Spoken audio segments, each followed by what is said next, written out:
جس طرح نکاح کے ذریعے مرد اور عورت ایک دوسرے کے لیے حلال ہو جاتے ہیں، اگر ان کے درمیان کوئی ایسے معاملات، کوئی جھگڑے کی نوبت آ جائے، تو اللہ رب العزت قرآن مجید میں ارشاد فرماتا ہے کہ جو ان کے بڑے ہیں، جو ان کے سرکردہ سربراہ، وہ ان کے درمیان صلح کرواتے ہیں، اور اگر وہ صلح کروانے کے بعد بھی پھر دوبارہ ان کے اندر جھگڑا پیدا ہوتا ہے اور وہ اکٹھے نہیں رہنا چاہتے، پھر ان کے درمیان جدائی کروا دی جاتی ہے، اور اس کے لیے اسلام نے طلاق کی ایک صورت رکھی ہے۔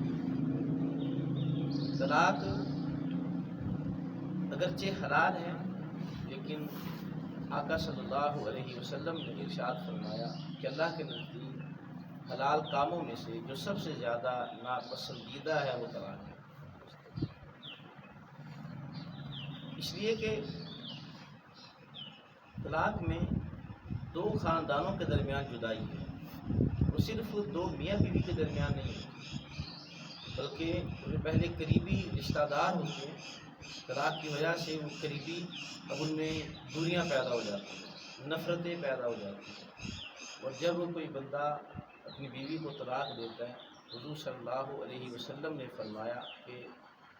وہ طلاق اللہ رب العزت کے عرش کو ہلا دیتی ہے، اور شیطان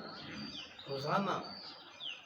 شام کے وقت اپنا تخت پانی پر لگاتا ہے، یہ اللہ رب العزت کی نقل کرتا ہے، اللہ رب العزت کا تخت پانی پر ہے، یہ وہی نقل کرتے ہوئے اپنا تخت پانی پر لگاتا ہے، جو اس کے چہرے چپاٹے ہوتے ہیں وہ آ کر سارے دن کے کام کی رپورٹ دیتے ہیں، ایک آ کر کہتا ہے کہ میں نے یہ کام کیا، تو یہ سب کو کہتا رہتا تم نے کوئی کام نہیں کیا، اور ایک آ کر کہتا ہے میں نے جھوٹ بلوایا تھا، تم نے کوئی کام نہیں کیا، وہ توبہ کر لیا، چوری کروائی کا، وہ کہتا ہے تم نے کوئی کام نہیں کیا، وہ اللہ سے معافی مانگ لے گا، یہ کوئی کام نہیں، بڑے یہ ان کاموں کو بڑا سمجھتا ہی نہیں ہے، جھوٹ کو، چوری کو، دھوکے کو، ان کاموں کو یہ سمجھتا ہی نہیں ہے کچھ۔ پھر ایک آ کر کہتا ہے کہ میں دو مرد اور عورت کے درمیان اس قدر حائل ہوا جو کہ دونوں ایک دوسرے کے لیے حرام تھے، تو میں ان کے درمیان اس قدر حائل ہوا کہ وہ زنا کر بیٹھے، یہ اسے اپنے پاس بٹھاتا ہے، کہتا ہاں تو نے کام کیا، اس کو شاباش دیتا ہے۔ ایک اور آتا ہے، وہ آ کر کہتا ہے کہ میں میاں بیوی کے درمیان اس قدر حائل ہوا، اس قدر میں جھگڑا کروایا، اتنا جھگڑا کروایا، یہاں تک کہ ان کے درمیان طلاق واقع ہو گئی، تو کہتا ہاں تو بھی آ کے میرے پاس بیٹھ جا، تو نے کام کیا۔ تو طلاق سے شیطان خوش ہوتا ہے، اللہ رب العزت اس عمل سے خوش نہیں ہوتا، اس کے نزدیک سب سے زیادہ ناپسندیدہ کام یہ طلاق ہے۔ لیکن بہرکیف اگر کوئی ایسی صورت پیش آ جائے کہ شوہر ظلم کرتا ہو اور شوہر بد کردار ہو اور وہ اپنی اصلاح کرنے کے لیے تیار نہ ہو، تو پھر شریعت اسلامیہ نے رخصت دی ہے کہ عورت وہ اس سے طلاق کا مطالبہ کر لے۔ اسی طرح اگر بیوی اس کا چال چلن درست نہیں ہے، وہ شوہر کی بات مانتی نہیں ہے، سنتی نہیں ہے، ہر وقت گھر میں انارکی اور جھگڑا پھیلا رہتا ہے، تو اسلام نے اجازت دی ہے شوہر کو کہ وہ طلاق دے کر اس کو رخصت کر دے۔ اب طلاق کی آگے کافی ساری صورتیں ہیں۔ طلاق لغوی معنی گرہ کو کھول دینا، یعنی جو نکاح کے ساتھ جو گرہ لگائی تھی اس گرہ کو کھول دیا گیا، اور اسلام میں مخصوص لفظوں کے ساتھ میاں بیوی کے درمیان جدائی کروا دینا، بیوی کو چھوڑ دینا یا بیوی شوہر کو چھوڑ دے تو اسے طلاق کہا جاتا ہے، جن کی وجہ سے دونوں ایک دوسرے کے لیے حرام ہو۔ اب طلاق اس کی ایک قسم، ایک صورت طلاق احسن ہے، پھر دوسری صورت طلاق حسن ہے، اور تیسری صورت طلاق بدعت ہے۔ طلاق احسن یہ ایسی طلاق کہ پاکیزگی کی حالت ہے، جس میں میاں بیوی نے مقاربت بھی نہ کی ہو، اس حالت میں شوہر اپنی بیوی کو ایک طلاق دے کے اس کے بعد چھوڑ دے، اس کے بعد دوسری طلاق نہیں ہے، اس کے بعد تیسری طلاق نہیں، ایک طلاق۔ اب یہ ایک طلاق یہ 3 طلاقوں کا کام کرتی ہے۔ لوگ بیوقوف ہوتے ہیں، پتہ نہیں ہوتا، بیک وقت وہ سمجھتے ہیں کہ 3 طلاقیں نادی طلاق ہوتی نہیں ہے، 3 طلاقیں دے دیتے ہیں، پھر بعد میں پریشان ہوتے ہیں۔ وقتی طور پر بندہ غصے میں آ جاتا ہے، دونوں طرف سے جھگڑا چل رہا ہوتا ہے، نہ شوہر بیوی کی بات سننے کے لیے تیار ہوتا ہے، نہ بیوی شوہر کی بات سننے کے لیے تیار ہوتی ہے، اور دونوں کی طرف سے بھئی یہی ہوتا ہے کہ ہمارے درمیان جدائی ہو جائے۔ وقتی طور پر وہ طلاق دے کر 3 طلاقیں، 20 100 طلاقیں دے کر جدائی کر لیتے ہیں، بعد میں پریشان ہوتے ہیں۔ یہ سارا کچھ لا علمی کی بنیاد پر ہوتا ہے۔ تو احسن طلاق، اچھا طریقہ وہ یہ ہے کہ ایک طلاق دے دی جائے حالت طہر میں، ایسا طہر جس میں میاں بیوی نے مقاربت بھی نہ کی ہو۔ ایک طلاق دے دی، 1 ماہ گزرا ہے، ابھی تک ان کے پاس اختیار تھا 1 ماہ کے گزرنے سے پہلے آپس میں صرف راضی نامہ کر لیں، کسی نکاح کی ضرورت نہیں ہے، کسی دوبارہ نئے سرے سے حق مہر قائم کرنے کی ضرورت نہیں ہے، کچھ بھی قائم کرنے کی ضرورت نہیں ہے، بس آپس میں دونوں راضی نامہ کر لیں، دوبارہ اسی طرح اکٹھے رہ سکتے ہیں، یہ رخصت ہے۔ اور اگر 1 ماہ تک انہوں نے آپس میں راضی نامہ نہیں کیا، 1 ماہ گزر گیا، خود بخود یہ دوسری طلاق واقع ہو جاتی ہے، جسے طلاق بائنہ کہا جاتا ہے، خود بخود۔ اب یہ طلاق بائنہ میاں بیوی نے آپس میں دوبارہ بس رابطہ نہیں کیا، طلاق بائنہ جب واقع ہو جائے، یعنی کہ 1 ماہ گزر گیا، طلاق بائنہ خود بخود واقع ہوگی، تو اب اس کے بعد وہ آپس میں اکٹھے رہنا چاہتے ہیں تو ان کے درمیان صرف نکاح کروا دیا جائے گا، دوبارہ سے نہ تو حق مہر قائم کرنے کی بھی ضرورت نہیں ہے،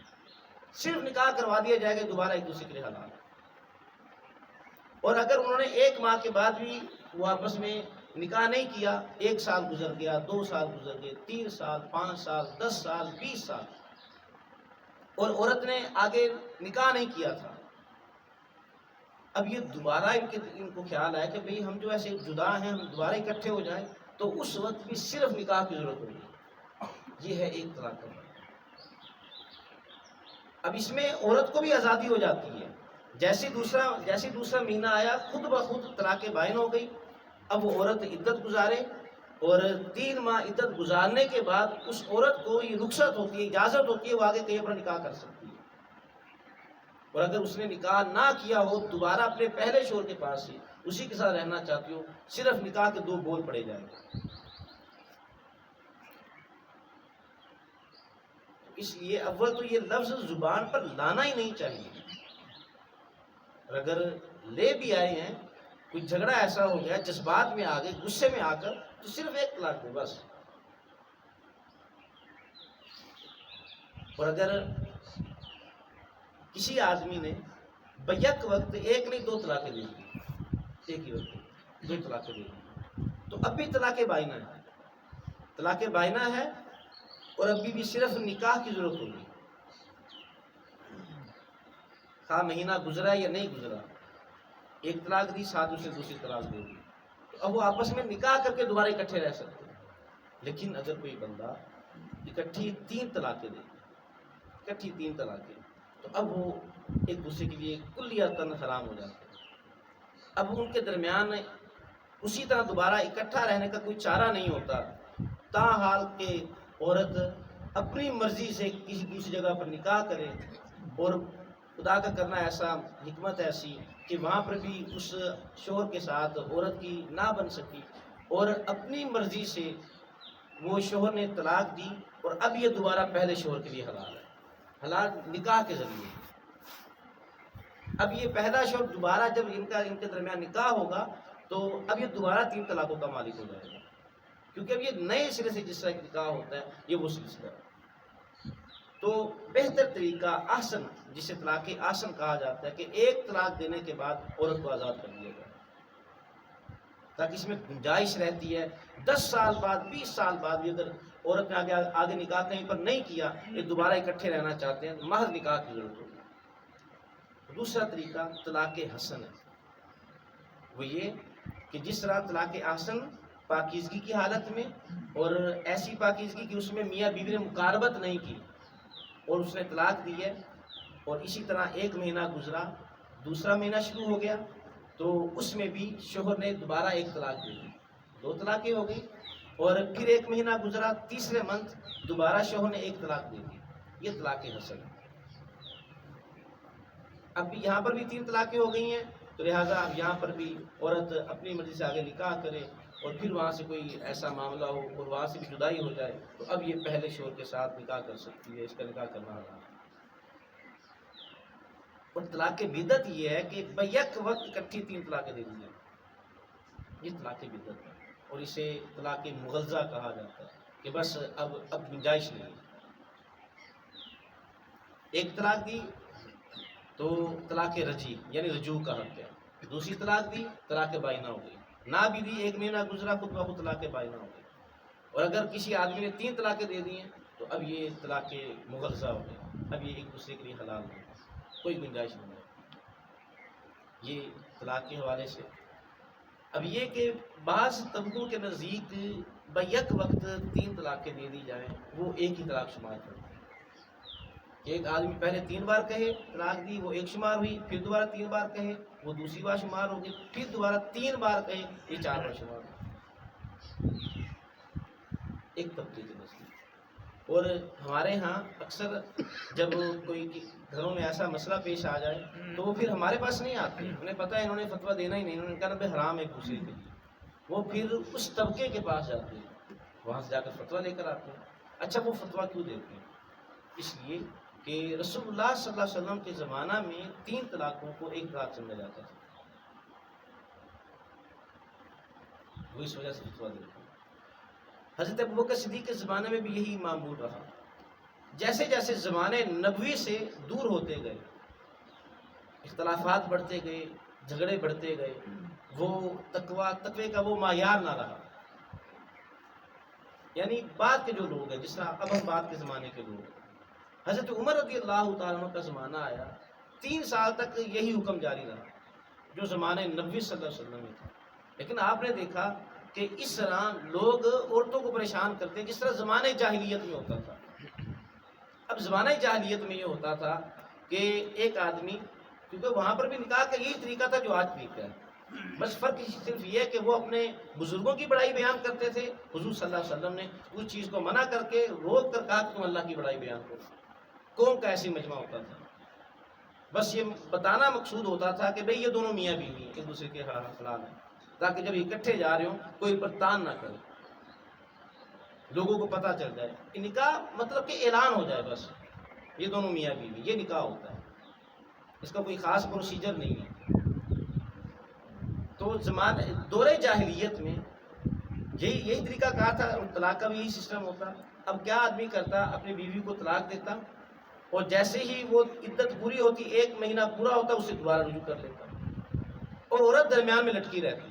کہ اب میرے ساتھ یہ کیا کرے گا۔ طلاق کی کوئی معینہ مدت نہیں تھی، جس طرح 3 طلاقیں اس کے بعد اختیار نہیں ہوتا بندے کو، وہ ایک دوسرے کے لیے حرام ہے، کوئی مقرر اس کی گنتی نہیں تھی۔ تو وہ ایک آدمی ایک بار طلاق دیتا، وہ درمیان میں عورت لٹکتی رہتی کہ اب پتہ نہیں میرے ساتھ کیا ہوگا، اور جیسے ہی وہ دن پورے ہونے لگتے، دن پورے ہونے سے پہلے وہ رجوع کر لیتا، اگلا مہینہ شروع ہوتا پھر طلاق دے دیتا، اور اس کی کوئی زندگی نہیں تھی۔ وہ اس طرح یہ سلسلہ چلتا رہتا، عورت نہ آگے کسی سے نکاح کر سکتی تھی اور نہ یہ اپنے پاس صحیح طرح رکھتا تھا، یہ دور جاہلیت میں ایسا ہوتا تھا۔ تو حضور صلی اللہ علیہ وسلم نے 3 طلاقیں کر دی۔ اور پھر حضرت عمر رضی اللہ تعالیٰ عنہ کے زمانے میں آپ نے دیکھا کہ لوگ چونکہ 3 طلاقیں یا ایک مجلس میں دی گئیں، وہ ایک شمار ہوتی تھی، تو وہ لوگ اس طرح کرتے کہ بیوی کو بیک وقت 3 طلاقیں دے دیتے، بعد میں پھر دوبارہ وہ جیسے ہی وہ 1 مہینہ گزرنے سے پہلے دوبارہ رجوع کر لیتے۔ تو آپ نے دیکھا کہ لوگوں نے اس کو معمول بنا لیا، تو آپ نے پھر یہ سرکاری طور پر حکم نامہ جاری کیا کہ آج کے بعد جس بندے نے 3 طلاقیں دے دی وہ 3 ہی شمار ہوں گی، 1 شمار نہیں ہوگی۔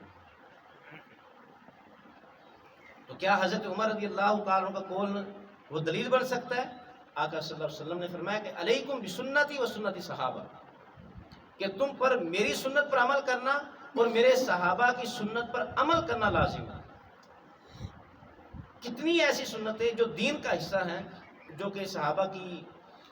آپ کی رائج کرتے ہیں۔ 20 تراویح حضرت عمر رضی اللہ تعالیٰ عنہ کے زمانے میں شروع ہوئی، باجماعت حضرت عمر آقا صاحب السلام نے ادا کی ہیں، تو اس وقت باجماعت جس نے مکمل طریقہ کار ہے اور ایک قرآن پاک مکمل کرنا وہ نہیں تھا، حضرت عمر رضی اللہ تعالیٰ عنہ کے زمانہ میں شروع ہوا اور آج تک یہ چلتا آ رہا ہے۔ اس لیے کہ میرے آقا صلی اللہ علیہ وسلم نے فرمایا کہ میری سنت پر عمل کرنا میرے صحابہ کی سنت پر عمل کرنا تم پر لازم ہے۔ تو اس وقت سے بات سے لے کر اب تک تو 3 طلاقیں 3 ہی شمار ہوں گی، ایک شمار نہیں ہوگی۔ اب بعض لوگوں نے اس کا رد بھی کیا، انہوں نے دلائل بھی دی۔ سب سے پہلے اس چیز کا رد کہ 3 طلاقیں وہ 3 نہیں ایک شمار ہوں گی، شیخ ابن تیمیہ نے کیا۔ اس نے دلیل دی، باب پورا باندھا مکمل، کہ تسبیحات فاطمہ کی دلیل دی۔ آقا صلی اللہ علیہ وسلم نے حضرت فاطمہ الزہرا کو تسبیحات دی کہ 23 بار سبحان اللہ کہنا، 23 بار الحمدللہ کہنا، 33 بار سبحان اللہ الحمدللہ، اور پھر 34 بار اللہ اکبر کہنا، یہ تسبیحات فاطمہ ہے۔ تو شیخ ابن تیمیہ نے کہا کہ کوئی شخص وہ کہے کہ 33 بار الحمدللہ، تو کیا وہ 33 بار شمار ہوگی؟ وہ ایک ہی بار شمار ہوگی۔ جب تک وہ 33 بار الحمدللہ الحمدللہ الحمدللہ پڑھ نہیں لیتا، جب تک وہ 33 بار سبحان اللہ پڑھ نہیں لیتا، تو وہ اس وقت تک 33 شمار نہیں ہوگی۔ تو کہا کہ بالکل اسی طرح کہ کوئی شخص وہ 3 طلاقیں دے بھی دے، وہ ایک ہی شمار ہوگی، 3 نہیں شمار ہوگی۔ سب سے پہلے شیخ ابن تیمیہ نے، پھر اس کے متبعین جتنے بھی اس کے ماننے والوں نے بہت سارے ہزارہ مثالیں دی، لیکن اگر ان کی یہی بات مان لی جائے تو یہی بات ان کے اپنے قول سے ہی ٹوٹ جاتی ہے۔ اس لیے کہ اگر اسے پوچھا جائے کہ اگر کوئی شخص ایک ہی مجلس میں اپنی بیوی کو اس انداز کے ساتھ طلاق دے کہ میں نے اس کو ایک لفظ کے ساتھ کہ میں نے 3 بار طلاق دی، تو ان کے نزدیک وہ 3 بار شمار ہوتی ہے۔ تو ان کا اپنا خود کا کہا ہوا قول ان کے اپنے ہی قول سے ٹوٹ گیا، اور باقی رہی بات اس پر اس کو معمول کرنا، وہ ایک الگ مسئلہ ہے، وہ ایک الگ معاملہ ہے، وہ تسبیحات فاطمہ، اور یہاں پر یہ الگ طلاق کا مسئلہ ہے۔ تو لہٰذا 3 طلاقیں اگر دی ہیں تو وہ 3 ہی شمار ہوں گی، وہ ایک شمار نہیں ہوگی۔ تو یہ طلاق کے حوالے سے تھا۔ اسی طرح کچھ ایسی صورتیں ہیں کہ جس میں لفظ طلاق نہیں بولا جاتا، اس میں کوئی اور لفظ جو کہ ذرا مخفی ہوتا ہے، وہ واضح لفظ نہیں ہوتے۔ اس کا ذکر اللہ رب العزت نے 28ویں پارے کے شروع میں کیا، اور اسے زہار کہا جاتا ہے۔ مطلب کہ شوہر اپنی بیوی کو کہے کہ تو مجھ پر میری ماں کی طرح، جس طرح ماں شوہر پر بیٹے پر حرام ہوتی ہے، تو بھی مجھ پر میری ماں کی طرح تو بھی حرام ہے۔ اب یہ طلاق کی زہار ہوتی ہے، اسے زہار کہا جاتا ہے۔ اسی طرح کوئی شوہر اپنی بیوی کو کہے کہ تو مجھ پر میری بہن کی طرح، جس طرح بہن حرام ہے تو بھی حرام ہے، اس نیت کے ساتھ وہ کہے، تو اب اس معاملے میں فوراً اس کے یہ نہیں اس پر حکم صادر کر دیا جائے گا کہ بس یہ تمہارے درمیان جدائی واقع ہوگی، یہ حکم ہی صادر کیا جائے گا، بلکہ یہاں پر نیت کو پوچھا جائے گا۔ طلاق میں نیت نہیں پوچھی جائے گی۔ کسی آدمی نے واضح لفظ طلاق کہا کہ میں نے اپنی بیوی کو اس طرح کیا، تو وہ بعد میں کہ میری تو ایسی نیت نہیں تھی، تو اب اس کی نیت پر کوئی فتویٰ نہیں ہوگا، اس کے ظاہری لفظوں پر فتویٰ ہوگا۔ اور اسی طرح کوئی بندہ عدالت جاتا ہے اور جا کر وہ وکیل کو کہتا ہے کہ بھئی 1 طلاق کا نوٹس بھیج دو، اور وہ لکھ دیتا ہے 3 طلاقیں، اور یہ وہاں پر اپنے سگنیچر کر دیتا ہے، اپنا انگوٹھا لگا دیتا ہے، خواہ اس نے پڑھا تھا یا نہیں پڑھا تھا، یہ جانتا تھا یا نہیں جانتا تھا۔ جب اس کے سگنیچر ہو گئی، اس کا انگوٹھا لگ گیا، اب وہ 3 طلاقیں شمار ہو گئی، اگرچہ اس کی نیت ایک ہی تھی۔ کیوں؟ اس نے اس کو کیوں نہیں پڑھا؟ اگر خود نہیں پڑھنا نہیں آتا تھا، اس نے کسی سے پڑھوا کیوں نہ لیا کہ اس میں لکھا کیا ہوا ہے؟ تو طلاق میں نیت کا اعتبار نہیں ہوتا، وہ ظاہری لفظ ہے، وہ ہے ہی لفظ۔ طلاق ایک چیز کے شمار ہوتے ہیں کہ میاں بیوی کے درمیان جدائی کے لیے، اس میں نیت ہے ہی نہیں۔ زہار میں نیت ہوتی ہے، بھی تو نے یہ کہا اپنی بیوی کو تو میری ماں کی طرح، کس نیت کے ساتھ کہا کہ جس طرح میری ماں میرا خیال رکھتی ہے اس طرح تو خیال رکھتی ہے، یہ نیت تھی؟ یا یہ نیت تھی کہ جس طرح ماں مجھ پر حرام ہے تو بھی مجھ پر حرام ہے؟ یہاں پر نیت پوچھی جائے گی۔ تو نے کہا کہ تو میری بہن کی طرح ہے، کس نیت کے ساتھ کہا تھا؟ کہ جس طرح اس کا انداز ہے اٹھنے بیٹھنے کا، جس طرح اس کی سیرت ہے اسی طرح تیری سیرت ہے، یہ نیت تھی؟ یا یہ نیت تھی کہ جس طرح بہن حرام ہے تو بھی مجھ پر حرام ہے؟ تو یہاں پر نیت پوچھی جائے گی۔ لیکن اس میں بھی پھر اس میں اللہ رب العزت نے اس کے کفارے کا ذکر کیا۔ طلاق میں کفارہ نہیں ہے، کوئی شخص 3 طلاقیں دینے کے بعد کہ میں کفارہ دے دوں، اس کا کوئی کفارہ نہیں، اس کے بس جدائی ہے۔ اس کا کفارہ یہی ہے کہ وہ عورت اپنی مرضی سے نکاح کرے اور اپنی مرضی سے پھر وہاں سے طلاق لے، اور یہ پہلے شوہر کے لیے نکاح کے ذریعے حلال ہو جائے۔ اب اس کا ظہار اگر کوئی ایسا شخص اس نیت کے ساتھ ہی، جس طرح بہن حرام ہوتی ہے، ماں حرام ہوتی ہے، اس نیت کے ساتھ وہ یہ ظہار کر لے، اس کے لیے اللہ رب العزت نے گنجائش رکھی ہے۔ اس میں یہ ہے کہ وہ مسلسل وہ 60 روزے رکھے، اور اگر 60 روزے نہیں رکھ سکتا 60 مسکینوں کو کھانا کھلائے، اور اگر یہ بھی نہیں کر سکتا تو ایک غلام آزاد کرے۔ تو یہ اس میں آسانی ہے ذرا کہ وہ روزے رکھ لے، یا وہ 60 مسکینوں کو کھانا کھلا دے، یا کسی بے گناہ کو جیل سے جا کر چھڑوا دے۔ یہ ہے زہار۔ تو یہ طلاق کے مسائل تھے۔ اللہ رب العزت ہمیں حلالہ وہ یہی چیز، اس لیے میں نے بار میں نے یہی بات کہی ہے کہ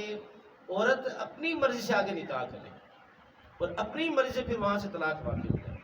پھر یہ پہلے شوہر کے لیے نکاح کے ذریعہ حلال ہے۔ اگر کوئی بنیت اس انداز کے ساتھ جو شوہر نے طلاق دے دی، اب وہ خود ہی پھر آگے پیش ہے اپنی سابقہ وہ جو حرام ہو چکی ہے وہ عورت، اس کا نکاح کسی بندے سے اس شرط پر کروائے کہ یہ تمہارے ساتھ رہے گی 1 رات 2 رات، اس کے بعد تم اس کو طلاق دے دو گے، یہ عدت گزارے گی اور پھر یہ میرے لیے حلال ہو جائے گی، یہ حلالہ ہوتا ہے۔ حضور صلی اللہ علیہ وسلم نے حلالہ کرنے والا، کروانے والا، کرانے والی عورت، کرنے والا مرد، سب پر آقا علیہ السلام فرمایا کہ اللہ اس کے رسول کی لعنت ہے۔ یہ انتہائی بے غیرتی ہوتی ہے، بے شرمی ہوتی ہے۔ اگر اتنا ہی تجھے اس کا خیال تھا تو پہلے تُو نے چھوڑا کیوں نہیں؟ تو نے اس کو چھوڑا کیوں؟ تو اس کو رکھ لیتا، برداشت کر لیتا۔ اور اسی طرح طلاق کا اختیار مرد کو ہے، عورت کو نہیں ہے۔ عورت از خود اپنے پر طلاق واقع نہیں کر سکتی۔ اب بعض لوگ یہ کہیں یا خواتین یہ کہیں کہ جب نکاح کیا تھا تو ہماری مرضی پوچھی گئی تھی، اور جب طلاق ہوئی تو ہماری مرضی نہیں پوچھی گئی۔ تو سیدھا سا اصول ہے، کوئی بھی تجارت کر لو، جب تجارت کرنی ہو 2 فریقین کی رضامندی کے ساتھ تجارت ہوتی ہے۔ ایک ہے میں بیچتا ہوں، دوسرا کہ میں خریدا ہوں، دونوں کی رضامندی ہوتی ہے، یا دونوں کام شروع کریں۔ لیکن اگر اس معاہدے کو توڑنا ہو، اب اس میں دونوں کی رضامندی نہیں ہے۔ ایک ہے میں اس میں شامل ہی نہیں ہوتا، میں اس کو ختم کرتا ہوں، دوسرا حالانکہ چاہتا ہے کہ یہ معاہدہ چلتا رہے، تو ایک آدمی اس کو فسخ کر دیا، وہاں پر وہ دوسرے کی رضامندی نہیں پوچھی گئی۔ بالکل یہی صورت یہاں پر ہے کہ جب نکاح ہو رہا تھا تب دونوں کی رضامندی ہے، اور جب اس کو فسخ کرنا ہوا تو صرف شوہر بھی چاہے اس کو فسخ کر سکتا ہے۔ ہاں، اسلام نے یہ نہیں کہ عورت پر ظلم کیا ہے، نہیں، ایسا نہیں ہے۔ اس کی بہت ساری حکمتیں ہیں۔ وہ یہ کہ ایک عورت میں عدم برداشت ہوتی ہے، وہ برداشت، اس کے اندر برداشت والا مادہ بہت کم ہوتا ہے مرد کی بنسبت، اور پھر وہ فیصلہ کرنے میں اتنی زیرک نہیں ہوتی جتنا مرد ہوتا ہے، جذبات میں بہت جلدی آ جاتی ہے۔ جو شادی شدہ حضرات ہیں انہیں پتہ ہوگا گھریلو معاملات کہ وہ چھوٹی چھوٹی بات ہوتی ہے، بیوی ناراض ہو جاتی ہے، تو ہو سکتا تھا وہ اس چھوٹی سی بات پر ناراض ہو کر کہیں ایسا نہ ہو کہ اپنا گھر تباہ کر لیں، اس لیے عورت کو اختیار نہیں دیا۔ پھر عورت کے اوپر مخصوص ایام ایسے آتے ہیں جس میں چڑچڑا پن بہت زیادہ ہو جاتا ہے، حساس بہت زیادہ ہو جاتا ہے۔ اس دوران اگر میاں بیوی کے درمیان کوئی ایسی ویسی بات ہو جائے، اور اگر عورت کے پاس اختیار ہوتا ہے وہ تو فوراً اپنا گھر تباہ کر لیتا۔ اچھا، تو پھر کیا عورت کے لیے کوئی راستہ نہیں ہے؟ عورت کے لیے خلا کا راستہ رکھا ہے اسلام۔ وہ عدالت جائے گی اور قاضی سے کہے گی کہ میں اس کے ساتھ نہیں رہنا چاہتی، یہ ظلم کرتا ہے، یا اس کی صورت مجھے پسند نہیں ہے، نفرت ہے مجھے اس سے۔ وہ یہ مین باتیں بتائے گی اس سے خلا لینے کے لیے، محض اس بات پر میں ویسے نہیں رہنا چاہتی، یہ کوئی عذر نہیں ہے ایسا۔ وہ بتائے گی، وجوہات بتائے گی کہ اس بنا پر میں اس کے ساتھ نہیں رہنا چاہتی۔ اب یہاں پر بھی عدالت وہ نکاح فسخ نہیں کر سکتی، عدالت کی اجازت نہیں۔ وہ عدالت شوہر کو بلائے گی اور کہے گی کہ بھئی یہ عورت تمہارے ساتھ نہیں رہنا چاہتی، اس کو چھوڑ دو۔ جیسے کہ حضرت ثابت رضی اللہ تعالیٰ عنہ کی زوجہ محترمہ رسول اللہ صلی اللہ علیہ وسلم کے پاس ہے، کہا یا رسول اللہ میں ثابت کے ساتھ نہیں رہنا چاہتی۔ فرمایا کہ کیوں نہیں رہنا چاہتی یا رسول اللہ؟ وہ بس میں انہیں پسند نہیں کرتی، اور انہوں نے کچھ وجوہات بتائیں کہ جن کی بنا پر میں ان کے ساتھ نہیں رہنا چاہتی۔ حضور صلی اللہ علیہ وسلم نے فرمایا کہ جو انہوں نے تمہیں باغ دیا ہے، انہوں نے حق مہر میں باغ دیا تھا، تو کیا تم وہ باغ واپس کرنے کے لیے تیار ہو؟ تو انہوں نے کہا جی یا رسول اللہ، میں ان کا باغ واپس کرنے کے لیے تیار ہوں۔ حضور صلی اللہ علیہ وسلم نے اب یہ نہیں کہ ان کے درمیان قاضی بن کر جدائی کروا دی، بلکہ ثابت کو بلایا، کہ کہا کہ ثابت اس کو طلاق دے دو، اور کہا کہ اپنا باغ واپس لے لو۔ تو جب عورت کی طرف سے طلاق کا خلا کا مطالبہ ہوگا، جو حق مہر شوہر نے دیا تھا وہ اس کو واپس کرنے کی پابند ہوگی، اور عدالت از خود اس نکاح کو فسخ نہیں کر سکتی، اجازت ہی نہیں، وہ بھی شوہر کو بلائے گی اور شوہر آ کے اس کو جدا کرے گا۔ یہ اب تو بہت سارے معاملات اس میں، کافی سارے دوسرے معاملات، لیکن علماء نے، بہت سارے علماء اس کے قائل ہیں کہ عدالت اگر فسخ نکاح کرتی ہے، وہ یونین کونسل میں نوٹس آ جاتا ہے، پھر وہاں سے اس کی وہ عدالت جب نوٹس بھیجتی ہے یونین کونسل، تو وہ تو اسی دن سے طلاق ادھر شمار شروع کر دیتے ہیں، اور پھر شوہر کے پاس نوٹس آتے ہیں، اگر شوہر حاضر ہو جاتا ہے ٹھیک، اگر نہیں حاضر ہوتا تو از خود عدالت نکاح فسخ کر دیتی ہے۔ اور وہ بھی جو نکاح فسخ کرتی ہے وہ طلاق مغلظہ نہیں کرتی، وہ طلاق رجعی ہوتی ہے، کہ اس میں رجوع کا حق ہوتا ہے۔ تو یہ طلاق کے چند مسائل تھے، اللہ ہمیں سمجھ کی توفیق عطا فرمائے۔ صلی اللہ تعالی